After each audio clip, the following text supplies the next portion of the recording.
in terms of Talonflame and Skarmory facing off against an opposing Trevenant. We talked about why Trevenant is such an outstanding Pokemon. It fills the Grass-type Pokemon role. It provides you with Ghost coverage as well, but against those Flying types, it can also hit back really hard. We see our match here. Looks like Shadow Walrein versus Sableye.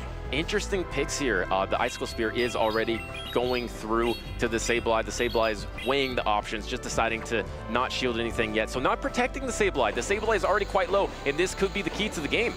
Here comes Sableye with a foul play, wanting to return some of this damage that the Walrein just dealt to it, and we are going to see no Protect Shield on the first move. Yeah, speaking of return, didn't quite get to return energy, so didn't threaten it enough, so just go ahead and no shield that foul play. And now the Sableye, which could be the best option, oh no, finally throwing up a Protect Shield, knowing that it's going to be valuable later, maybe saving it and then trying to get to a farm down. I don't know if it can get it, but it's going to go for it, and it gets denied!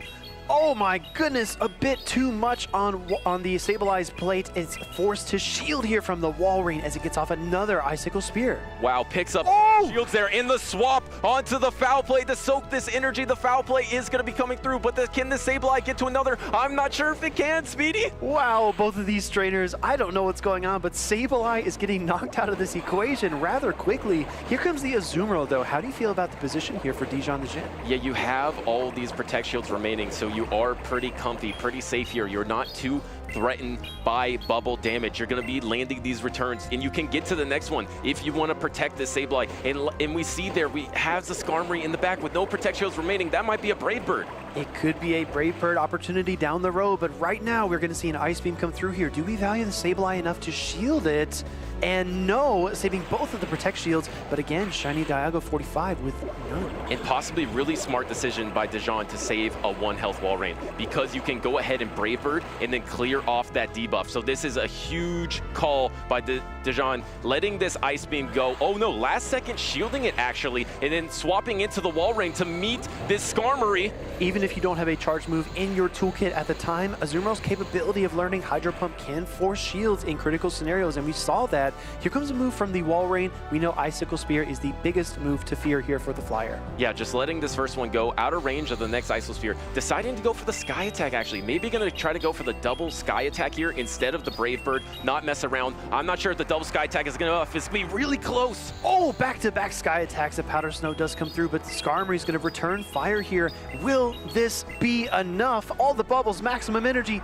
Walrein hangs on. Not quite in the Icicle Sphere. No! Faints with the energy. Needed to throw that Icicle Spear to try to take the last shield to get to this Ice Beam, but no, the Ice Beam is going to get Protect Shielded because you did not throw the Icicle Spear, and now this Skarmory is going to be able to finish this one out. The recipe was 2 charge attacks, and unfortunately, ShinyDialga only able to reach 1. Skarmory will Air Slash all the way through. That is tough. That Walrein fainting with a move allows Dijon to take the game #1 there. Wow, a critical margin of error. Again, I can't emphasize enough for our friends that are here from TCG or VGC. I know that Pokemon is inherently turn-based, but these turns are just 1 second. And that was a half-second decision to not throw the spear there. Yeah, and this is a game of inches sometimes. Sometimes Pokemon will live with 1 health, get to a move. Sometimes Pokemon will faint with 1 health and not be able to throw that move. I did have the energy, but decided to go for a Powder Snow instead. Maybe thinking could survive 1 Air Slash and still get the extra Powder Snow in. Maybe not the greatest decision, because fainting with that energy, not allowing to throw the Icicle Spear to possibly take the game. Because if that gets Protect Shielded, you can get to the Ice Beam on the Azumarill and maybe knock out the Skarmory. These trainers, again, visualizing their win conditions, knowing what they need to do in order to succeed, and that just speaks to the skill cap, the talent ceiling of these trainers. They're able to visualize how the game will end before it even happens, and unfortunately, ShinyDialga not able to execute on that vision to its fullest potential in battle #1. But Butters, this is a best of 3. This is a series, and we're headed to game 2. What kind of adjustments do you want to see? Well, interestingly enough, ShinyDialga did end up investing all the shields into Sableye, but at what cost? You know, in that lead matchup, you start using Protect Shields really late. You're already threatened. You're already so low health. You had to give up 2 Protect Shields just for the alignment, and then that energy was all soaked up. All Dijon had to do was take one foul play of energy. So maybe ShinyDialga needs to give Sableye better positioning. Maybe not let it get so low. Maybe utilize it in a more effective way in game number 2. I think Sableye deserves a bit more of a spotlight, and if you play Pokemon Go, let us know what your favorite Spotlight Hour Pokemon is. I think it would be amazing to get some more Sableye Spotlight Hours because it is such a powerful little Pokemon, and it's a great entry point into competitive Pokemon Go PvP.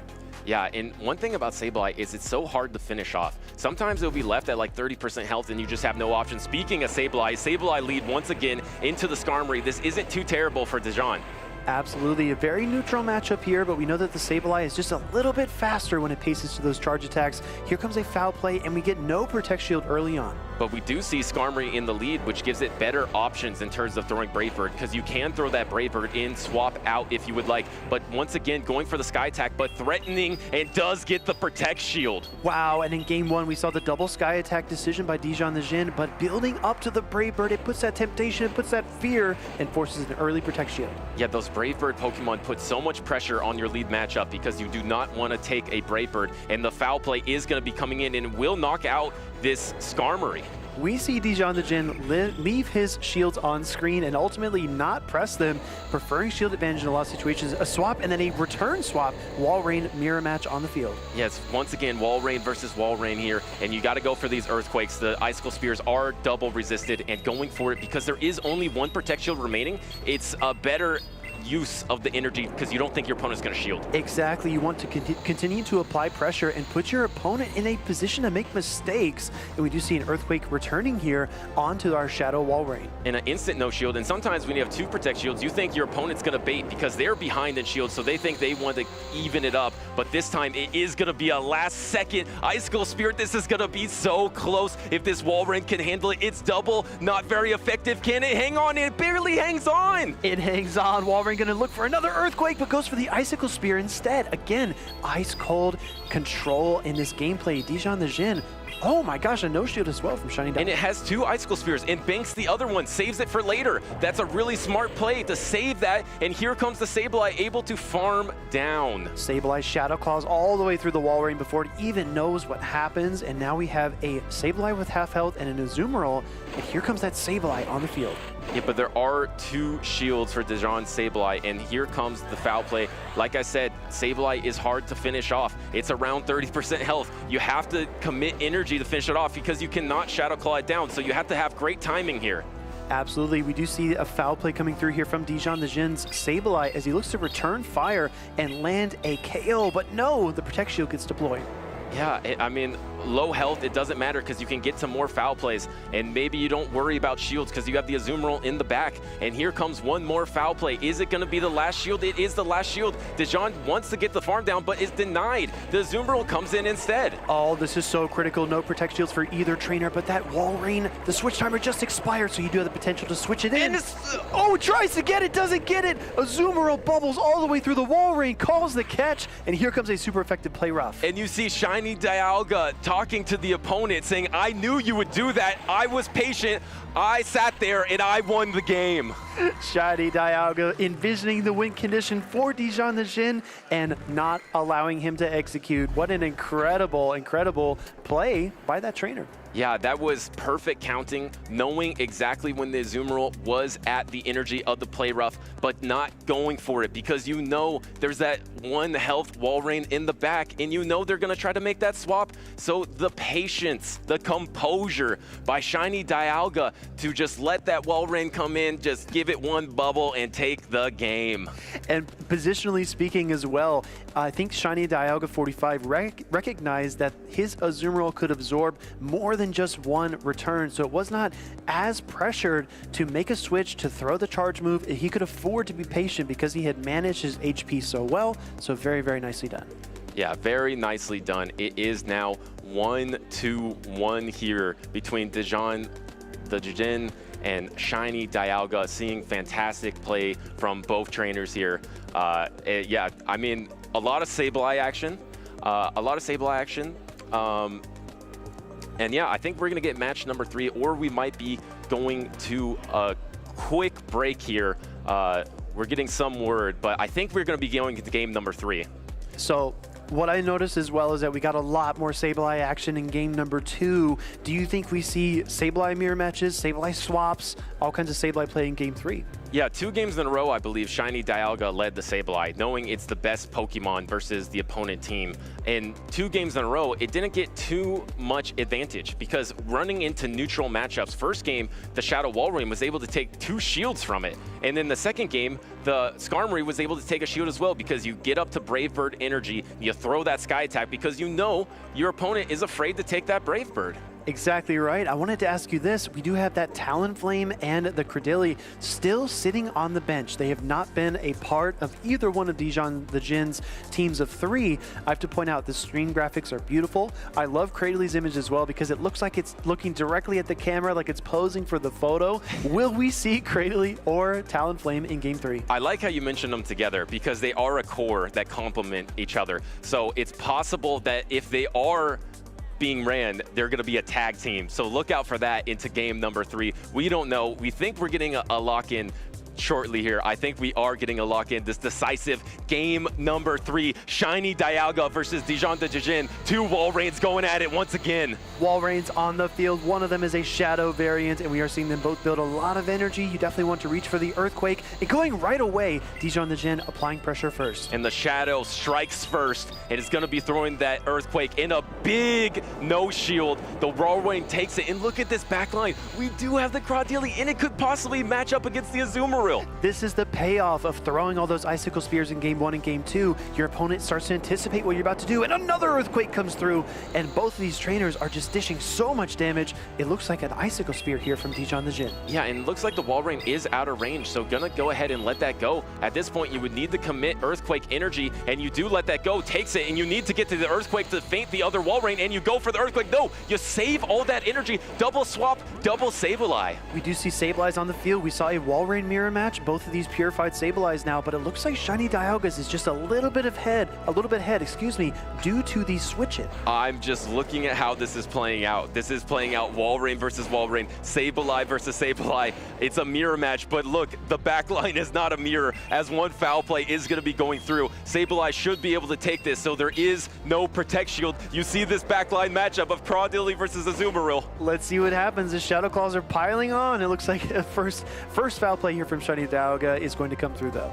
Yeah, and the mirror game plays out. The Sableye goes down for Dijon, and Sableye is quite low health. Maybe you get this farm down. Maybe you get a Bullet Seed down here or a Walrein Powder Snow down, but the switch timer is coming back up. Coming in with the Credilli, trying to get a few Bullet Seeds energy. Credilli is poised to wreak havoc on this double water backline. But remember, Walrein has energy, right? ShinyDialga came out with a lot of energy, and this energy is going to be impactful. We're going to see how ShinyDialga decides to use it. Look at Credilli. It looks so poised to have a good time. It's going to throw this first Grass Knot against the Azumarill. Do we get an early Protect Shield? And we do not. Wow, the no shield. The Credilli just looks aloof, just happy to be here, happy to throw these Bullet Seeds, happy to take out this Azumarill. 2 shields to 2 shields. The Ice Beam is finally coming out.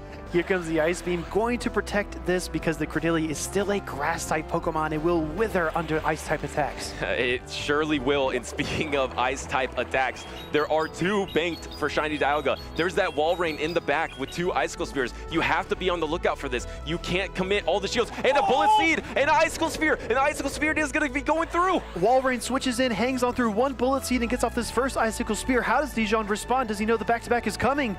Does the Walrein survive? It survives the Bullet Seed. It's able to get to this Icicle Spear. Will it be enough? It's going to be super effective. Is it going to take out the Credilli here? And it doesn't. The Credilli survives.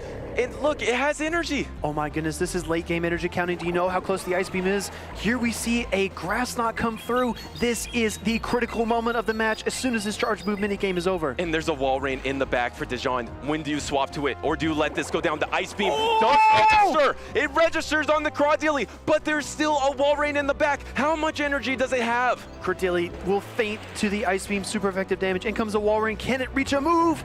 Oh my goodness, it's so close. It's almost at the Earthquake. It needs one more Powder Snow. It's gonna get to the Earthquake, and it's gonna be able to take game number 3. Dijon, his Credilli, his Walrein feints the Azumarill. Shadow Walrein breaks new ground as the earthquake shakes the arena. Azumarill faints, and DijonTheDjinn is the victor. Wow.